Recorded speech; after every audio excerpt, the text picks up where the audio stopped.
Hi hello ನಮಸ್ಕಾರ, ಹೇಗಿದ್ದೀರಾ? Welcome back to Arunashree kitchens and blogs. ಈ ದಿನ ನಮ್ಮ ಕಿಚನ್ನಲ್ಲಿ ಸಮ್ಮರ್ ಸ್ಪೆಷಲ್ ರೆಸಿಪಿನ ಮಾಡಿ ತೋರಿಸ್ತಾ ಇದ್ದೀನಿ. ಅದೇನೆಂದರೆ ಅಕ್ಕಿಯಿಂದ ಕುರುಡಿಗಿ ರೆಸಿಪಿಯನ್ನು ಈ ವಿಡಿಯೋದಲ್ಲಿ ಪ್ರತಿಯೊಂದು ಸ್ಟೆಪ್ಸನ್ನು ಡಿಟೇಲ್ ಆಗಿ ನಿಮ್ಮ ಜೊತೆ ಶೇರ್ ಮಾಡ್ಕೊಳ್ತಾ ಇದ್ದೀನಿ. ಹೊಸದಾಗಿ ನೋಡ್ತಾ ಇರುವ ಫ್ರೆಂಡ್ಸ್, ಪ್ಲೀಸ್ ಈ ನಿಮ್ಮ ಚಾನಲನ್ನು ಸಬ್ಸ್ಕ್ರೈಬ್ ಮಾಡಿ. ನಿಮ್ಮ ಒಂದು ಸಬ್ಸ್ಕ್ರೈಬ್ ಮತ್ತು ಲೈಕಿಂದ ಅದೇ ನನಗೆ ಪ್ರೋತ್ಸಾಹ ನೀಡುತ್ತೆ. ಸೊ ಫ್ರೆಂಡ್ಸ್, ಇವತ್ತಿನ ಈ ವಿಡಿಯೋದಲ್ಲಿ ಒಂದು ಸೇರು ಅಕ್ಕಿಯಿಂದ ಒಂದು ವರ್ಷಕ್ಕಾಗಷ್ಟು ಕುರುಡಿಗೆಯನ್ನು ಪರ್ಫೆಕ್ಟಾಗಿ ಮಾಡೋದನ್ನು ತೋರಿಸ್ತಾ ಇದ್ದೀನಿ. ಎಲ್ಲೂ ಸ್ಕಿಪ್ ಮಾಡಬೇಡಿ, ವಿಡಿಯೋವನ್ನು ಕಂಪ್ಲೀಟಾಗಿ ನೋಡಿ. ಜೊತೆಗೆ ನಿಮ್ಮ ಫ್ರೆಂಡ್ಸ್ ಹಾಗೂ ಫ್ಯಾಮಿಲಿಗೆ ಶೇರ್ ಮಾಡಿ. ಒಂದು ಸಾರಿ ಕುರುಡಿಗೆ ಮಾಡಿಟ್ಟು ಚೆನ್ನಾಗಿ ಒಣಸಿ ಇಟ್ಕೊಂಡ್ರೆ ವರ್ಷ ಪೂರ್ತಿ ಯೂಸ್ ಮಾಡ್ಕೊಳ್ಬೋದ್ರಿ. ಅಕ್ಕಿಯಿಂದ ಮಾಡಿದ ಈ ಕುರುಡಿಗಿ ಎಣ್ಣೆಯಲ್ಲಿ ಕರೆದರೆ ಮಲ್ಲಿಗೆ ಹೂ ಥರ ಅರಳುತ್ತೆ.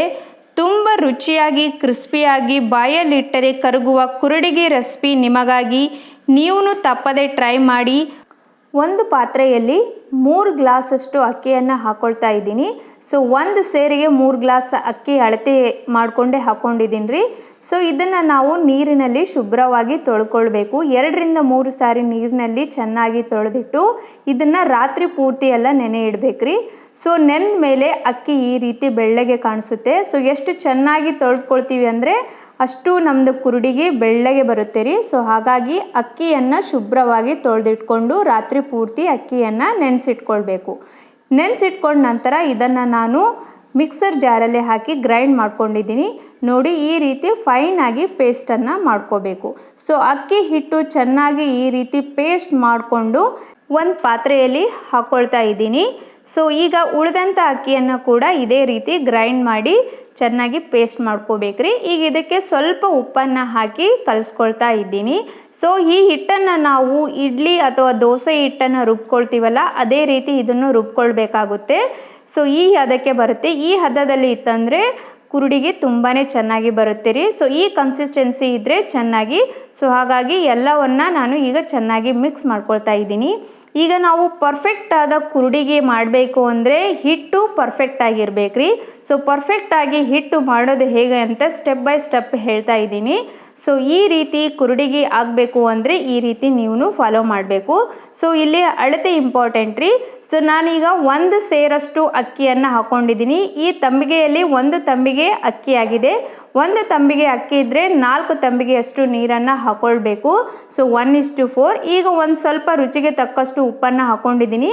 ಸೊ ಇದಕ್ಕೆ ನಾನು ಜೀರಿಗೆಯನ್ನು ಹಾಕ್ಕೊಂಡಿದ್ದೀನಿ. 1 ಸ್ಪೂನ್ ಜೀರಿಗೆಯನ್ನು ಹಾಕಿ ಸ್ವಲ್ಪ ಕಚ್ಚಾ ಪಚ್ಚ ಆಗಿ ಕುಟ್ಕೊಳ್ತಾ ಇದ್ದೀನಿ. ಸೊ ಈ ರೀತಿ ಪುಡಿ ಇದ್ದರೆ ಸಾಕು. ಸೊ ಈ ಪುಡಿಯನ್ನು ನಾನೀಗ ಹಿಟ್ಟಿನಲ್ಲಿ ಹಾಕ್ಕೊಂಡು ಮಿಕ್ಸ್ ಮಾಡ್ಕೊಳ್ಳೋಣ.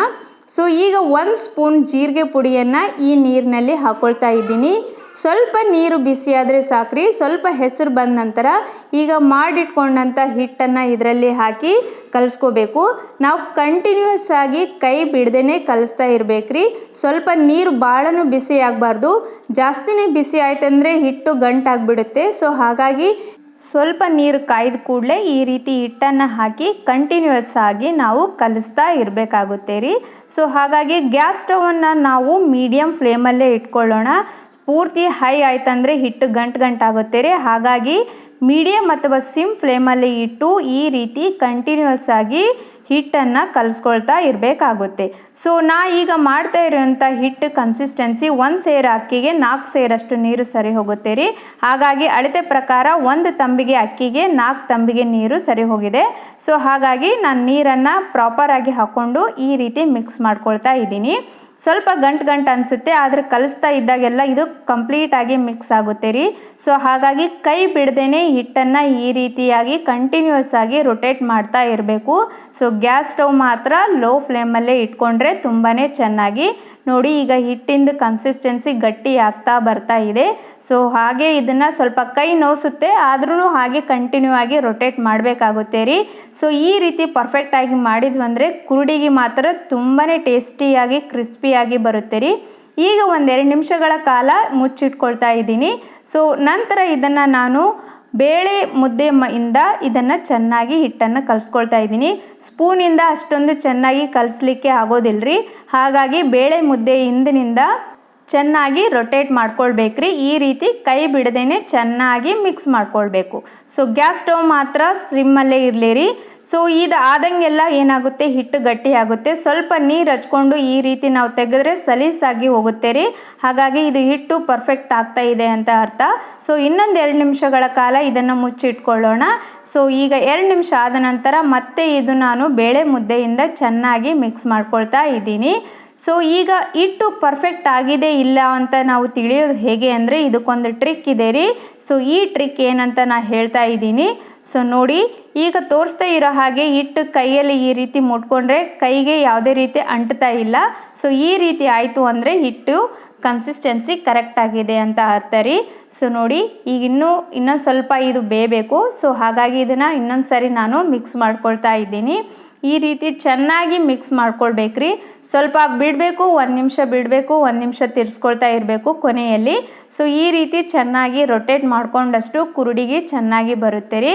ಸೊ ಈಗ ಇದಾಗಿದೆ. ಸೊ ಇದಾಗಿದೆ ಅಂತ ಹೇಳಲಿಕ್ಕೆ ನಾನು ಹೇಳಿದ್ನಲ್ಲ, ಅದೇ ರೀತಿ ಫಸ್ಟಿಗೆ ಕೈ ನೀರು ಹಚ್ಕೊಂಡು ಸ್ವಲ್ಪ ಹಿಟ್ಟನ್ನು ತೊಗೊಂಡು ಈ ರೀತಿ ಮುಟ್ಟು ನೋಡಿದರೆ ಈ ಹಿಟ್ಟು ಕೈಗೆ ಅಂಟೋದಿಲ್ರಿ. ಸೊ ಅಂಟಿಲ್ಲ ಅಂತಂದರೆ ಇದು ಹಿಟ್ಟು ಪರ್ಫೆಕ್ಟ್ ಆಗಿದೆ ಅಂತ ಅರ್ಥ. ಗ್ಯಾಸ್ ಸ್ಟವ್ ಆಫ್ ಮಾಡಿಕೊಂಡು 5 ನಿಮಿಷಗಳ ಕಾಲ ಬಿಡೋಣ. ಈಗ ಪರ್ಫೆಕ್ಟಾಗಿ ಕುರುಡಿಗೆ ಮಾಡೋದನ್ನು ತೋರಿಸ್ತಾ ಇದ್ದೀನಿ. ನಾ ಇಲ್ಲಿ 2 ರೀತಿ ಕುರುಡಿಗೆಯನ್ನು ಮಾಡಿ ತೋರಿಸ್ತಾ ಇದ್ದೀನಿ. ನೀವು ನೋಡ್ತಾ ಇದ್ದೀರಲ್ಲ, ಶಾವಿಗೆ ಟೈಪ್ ಒಂದು, ಇನ್ನೂ ಒಂದು ಚಕ್ಲಿ ಟೈಪು, 2 ರೀತಿಯಲ್ಲಿ ಮಾಡ್ಕೊಳ್ತಾ ಇದ್ದೀನಿ. ಕುರುಡಿಗೆಯನ್ನು ಬಹಳಷ್ಟು ನಾವು ಶಾವಿಗೆ ಟೈಪಲ್ಲೇ ಮಾಡ್ತೀವಿ ರೀ. ಸೊ ಹಾಗಾಗಿ ಮೊದಲಿಗೆ ನಾನು ಈ ರೀತಿ ಸಣ್ಣ ಹೋಲು ಇರೋ ಅಂಥದ್ದನ್ನು ಈ ಕುರುಡಿಗೆ ಮಾಡೋದ್ರಲ್ಲಿ ಹಾಕಿ ಫಿಕ್ಸ್ ಮಾಡ್ಕೊಳ್ತಾ ಇದ್ದೀನಿ. ಸೊ ಈ ರೀತಿ ಮಾಡೋದ್ರಿಂದ ಕುರುಡಿಗೆ ತುಂಬಾ ಚೆನ್ನಾಗಿ ಹೂವು ಥರ ದೊಡ್ಡದಾಗಿ ಅರಳುತ್ತೆ ರೀ.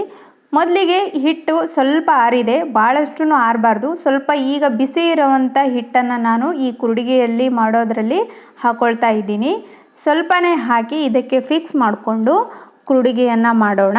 ಸೊ ಇದಾಗಿದೆ. ಸೊ ಇದು ಮಾಡಬೇಕಂದಾಗ ನಾವು ಒಂದು ಸ್ವಲ್ಪ ನೀರನ್ನು ಕೂಡ ರೆಡಿಯಾಗಿ ಇಟ್ಕೊಳ್ಬೇಕ್ರಿ. ಸೊ ಈಗ ನಾನು ಮಂಚದ ಮೇಲೆ ಒಂದು ಬಟ್ಟೆಯನ್ನು ಹಾಕಿ ಕುರುಡಿಗೆಯನ್ನು ಹಾಕ್ಕೊಳ್ತಾ ಇದ್ದೀನಿ. ಸೊ ಈ ಕುರುಡಿಗೆ ಹಾಕಬೇಕಂದ್ರೆ ಬಿಸಿಲು ಚೆನ್ನಾಗಿದ್ದಷ್ಟು ಚೆನ್ನಾಗಿರಿ. ಆದಷ್ಟು ಬೇಗನೆ ಮಾಡಿಕೊಂಡು ಈ ರೀತಿ ಸಂಜೆವರೆಗೆ ಒಣಸ್ಕೊಳ್ಬೋದು ರೀ.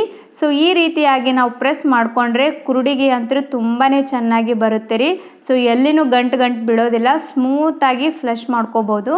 ಸೊ ಈ ರೀತಿ ಕುರುಡಿಗೆಯನ್ನು ಮಾಡಿಕೊಂಡ್ರೆ ತುಂಬಾ ಟೇಸ್ಟಿ ಆಗುತ್ತೆ ರೀ.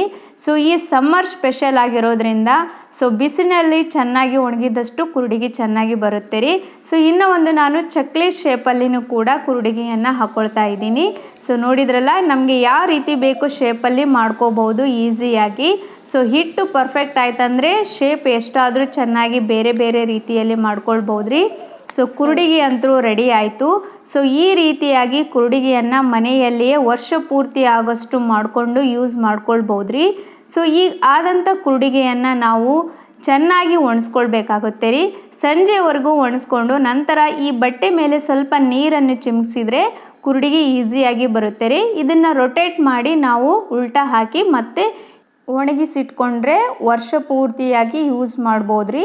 ಸೊ ತಳದಲ್ಲಿ ಉಳಿದಂಥ ಸ್ವಲ್ಪ ಹಿಟ್ಟನ್ನು ನಾವು ಸಣ್ಣಗೆ ಗೋಲ್ ಥರ ಮುದ್ದೆ ಥರ ಮಾಡಿ ಇಟ್ಕೊಂಡು ಹಪ್ಪಳ ಚೆನ್ನಾಗಿ ಆಗುತ್ತೆ ರೀ. ಸೊ ಈ ರೀತಿ ಮನೆಯಲ್ಲಿಯೇ ತುಂಬ ಈಸಿಯಾಗಿ ಟೇಸ್ಟಿಯಾಗಿ ಕುರುಡಿಗೆ ಅಥವಾ ಸಂಡಿಗೆನೂ ಅಂತಲೇ ಕರೀತಾರೆ ರೀ. ನಮ್ಮ ಕಡೆ ಕುರುಡಿಗೆ ಅಂತಲೇ ಇದನ್ನು ಕರೆಯೋದು.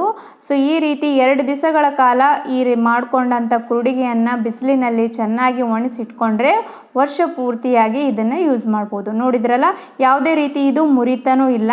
ಸೊ ಚೆನ್ನಾಗಿ ಇದೇ ಶೇಪಲ್ಲೇ ಇರುತ್ತೆ ರೀ. ಸೊ ಹಿಟ್ಟು ಪರ್ಫೆಕ್ಟ್ ಆಯ್ತಂದರೆ ಕುರುಡಿಗೆನೂ ಚೆನ್ನಾಗಿ ಬರುತ್ತೆ. ಸೊ ಈ ರೀತಿ ಕುರುಡಿಗೆ ರೆಸಿಪಿಯನ್ನು ನೀವು ಟ್ರೈ ಮಾಡಿ. ಮಲ್ಲಿಗೆ ಹೂ ಥರ ಅರಳಿ ನಿಂತಿರುವ ಈ ಕುರುಡಿಗೆಯನ್ನು ಸ್ವಲ್ಪ ಎಣ್ಣೆ ಬಿಸಿ ಮಾಡಿ ಎಣ್ಣೆಯಲ್ಲಿ ಕರೆದ್ರೆ ಕುರುಡಿಗೆ ಅಂತೂ ಹಬ್ಬಬ್ಬ ಕೇಳಬೇಡಿರಿ, ಮಲ್ಲಿಗೆ ಹೂ ಥರ ಪಳಪಳ ಹರಳುತ್ತೆ ರೀ. ಸೊ ಈ ರೀತಿ ರೆಸಿಪಿಯನ್ನು ನೀವು ಟ್ರೈ ಮಾಡಿ. ಸೊ ಈ ಬೇಸಿಗೆಯಲ್ಲಿ ಕುರುಡಿಗೆ ಮಾಡೋದನ್ನು ಪರ್ಫೆಕ್ಟಾಗಿ ಹೇಳ್ಕೊಟ್ಟಿದ್ದೀನಿ. ಸೊ ನೀವು ಒಂದ್ಸರಿ ಟ್ರೈ ಮಾಡಿ. ಸೊ ಕುರುಡಿಗೆಯನ್ನು ನಾವು ಈ ರೀತಿ ಮಾಡಿಟ್ಕೊಂಡು ವರ್ಷ ಪೂರ್ತಿಯಾಗಿ ಯೂಸ್ ಮಾಡ್ಬೋದು ರೀ. ಪ್ರತಿಯೊಂದು ಫೆಸ್ಟಿವಲಲ್ಲೂ ಸಿಹಿ ತಿಂಡಿ ಇರುತ್ತೆ, ಅದ್ರ ಜೊತೆಗೆ ಈ ರೀತಿ ಹಪ್ಪಳವನ್ನು ನಾವು ಕುರುಡಿಗೆಯಲ್ಲಿ ಮಾಡಿಕೊಂಡು ತಿನ್ನೋದ್ರಿಂದನೂ ತುಂಬಾ ಚೆನ್ನಾಗಿ ಆಗುತ್ತೆ. ಸೊ ಹಾಗಾಗಿ ಈ ಸಾರಿ ರೆಸಿಪಿಯನ್ನು ನೀವು ಈ ರೀತಿ ಟ್ರೈ ಮಾಡಿ. ಪರ್ಫೆಕ್ಟಾಗಿ ಕುರುಡಿಗೆಯನ್ನು ಮನೆಯಲ್ಲೇ ಟ್ರೈ ಮಾಡ್ಬೋದ್ರಿ. ಸೊ ಈ ವಿಡಿಯೋ ಇಷ್ಟವಾಗಿದೆ ಅಂತ ಅಂದ್ಕೊಳ್ತಾ ಇದ್ದೀನಿ.